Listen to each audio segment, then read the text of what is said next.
Enzo Recto, kalaban ang katiwalian at kasinungalingan, kakampi sa katotohanan at kabutihan.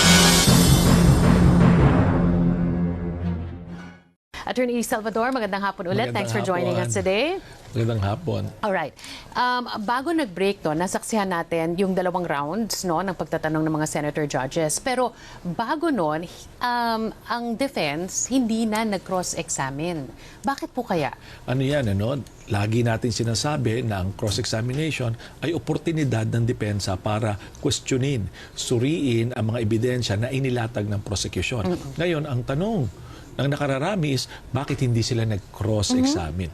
Sa aking pananaw lamang, kasi marami doon ay dokumento at mga cheque na ibig sabihin hindi nila dinidispute ang authenticity, hindi nila dinidispute na nag-e-exist, hindi nila dinidispute yung mga amounts na nandoon, hindi nila dinidispute kumpirmado ito. So sa madaling salita, alam nila na nag-exist ito at ito'y totoo. Kaya pinalampas na nila yon.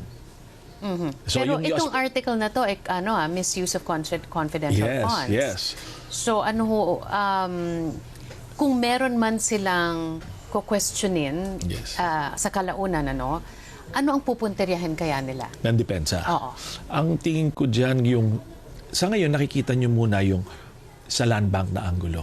Pumasok yung amount, tapos magkano yung inilabas, under whose instruction, under whose direction, hanggang dun muna. Palagay ko, ang titingnan nila dyan, naabangan ng depensa, yung kung saan nila palalabasin ng prosecution, kung saan pumunta itong mga perang ito. Remember, tandaan din natin na meron ditong issue ng suspicious by transaction. Kasi ang ginagamit na salita ng testigo was unusual. Kasi may duty sila to report a covert transaction. Okay, let's get diba? into that. Kasi nakita natin na yung witness, she knows, di ba? Yeah. Alam niya kung ano yung patakaran sa bangko. Meron siyang sa kanya mismo nanggaling na unusual. Pero ini-invoke din niya several times yung AMLA. Yes.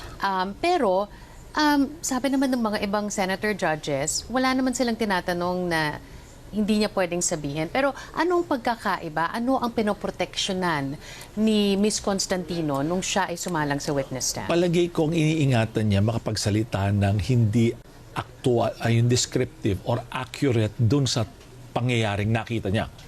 Kasi yung covered lang, sa aking pananaw, pag covered transaction, kasi may threshold amount yan Yun lang, recording lang yun Di ba?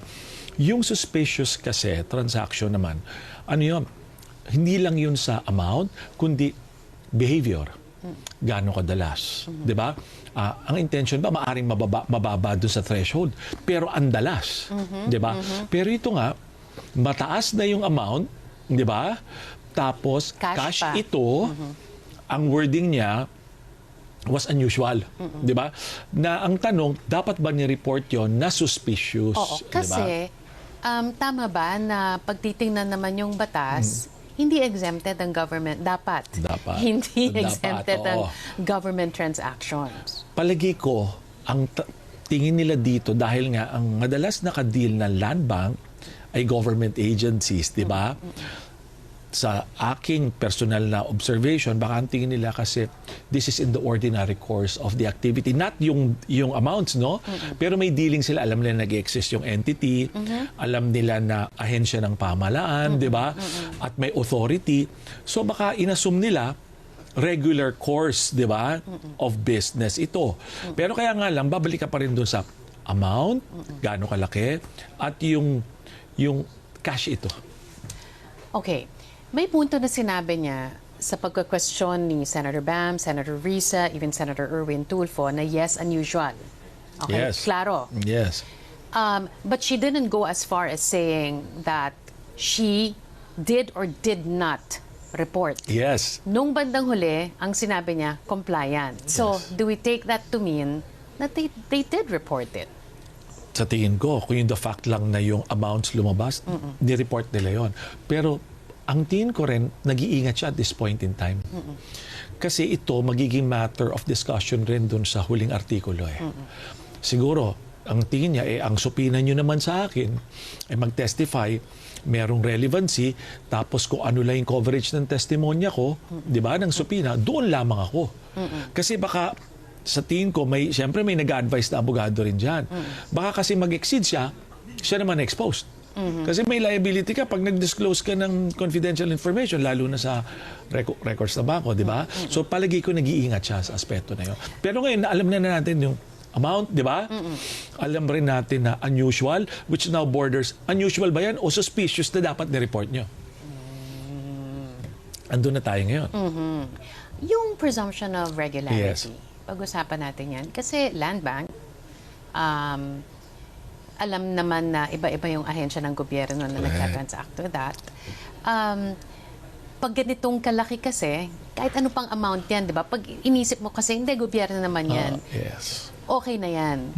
But do you think that's enough to think na, ay, okay na yan, regular talaga yan? Kasi pwede siyang maging behikulo nga kung iba ang gusto mong mangyari, pwede mong gamitin yun. Tama yung observation mo. Pero paliwanag muna natin, ano ba yung konsepto ng presumption of regularity? Madalas nating naririnig yan, di ba? Minsan, hindi lang dito sa impeachment, kahit sa mga committee hearings sila, hindi, presumption of regularity yan eh. Alam niyo ba, na yan ay isang disputable presumption. Ayon sa ating rules on evidence, sa madaling salita, basta po may nag-exist na certain facts, tumatayo yung presumption. Pero hindi po nangangahulugan, hindi mo pwedeng durugin yung presumption na yun. Kasi presumption lamang siya, disputable. Ano ba yung mga facts na mag-lead dun sa presumption of regularity? Number one, ikaw ay government employee or official. Okay. Pangalawa, that the subject action was performed in the course of your official employment. Okay, check. Check. Ngayon ang tanong, yun ang kailangan pumasa. Ngayon ba, ang tanong ngayon, okay, public officer ako, tinanong nga nila, di ba? Sino ba nag-instruct? Undersecretary. May mga dokumento ba? Meron naman. Okay. Ang tanong, yung bang, kaya nga doon sila pumunta, yung bang cash withdrawal in the regular course, alam mo yan?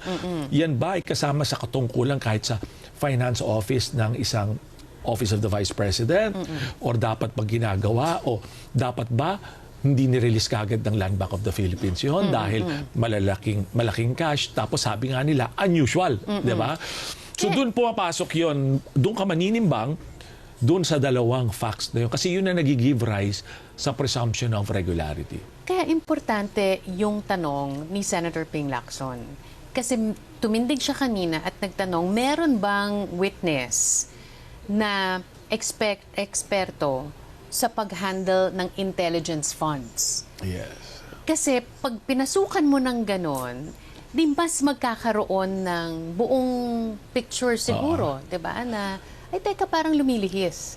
Or parang hindi normal talaga 'yan kasi kailangan cash ang binibigay. Yes. O yung parang how is intelligence fund treated? Ang withdrawal ba talaga niyan ay cash, di ba? O ang withdrawal ba niyan o ang transmission ba niyan electronic? Di ba ganon? Meron ba yung mga receipts, di ba? Kahit man lang minimum yung nag-receive on one end na magpatunay para sa records, meron. That's a reasonable observation. On the flip side though, hindi ma-expose ang gobyerno dito sa pag-handle ng confidential funds because by the very nature of it. Alam mo yun na nga eh. Siyempre hindi lang naman tong ahensya na ito, Office of Vice President, na meron ito. And alam naman natin na itong confidential funds, hindi siya dumadaan sa isang masusi o rigid, di ba? Lump sum siya. Audit, di ba? Ng isang katulad ng isang ordinaryong, di ba? Disbursement na dumadaan talaga sa masusing pagsusuri. So, maaring in a positive sense, baka maaring magbigay ito ng bagong window para tingnan na may weakness ba yung system pagdating dyan? Or altogether, will they do a procedure now? Di ba? Or will they even consider in the future there is an agency for intelligence purposes? And dapat naman, meron naman eh. National Bureau. Hindi, for those funds, I'm referring to. For those funds, di ba? Para sa mga pondong ganun. Kasi parang nagiging dahilan, all this time, intelligence yan eh. Yeah. Di ba? And that's enough for That's you enough. to not ask questions. Yes, di ba? Which is convenient kung Yes. masama ang balak mo. Exactly. Bunyog, bunyog, halikan nakasama ka, bunyog. Kapag buklod ay may pag-asa, Luzon, Visayas, Mindanao, isa ang pananaw. Sa bagong Pilipinas ang bunyog isisigaw.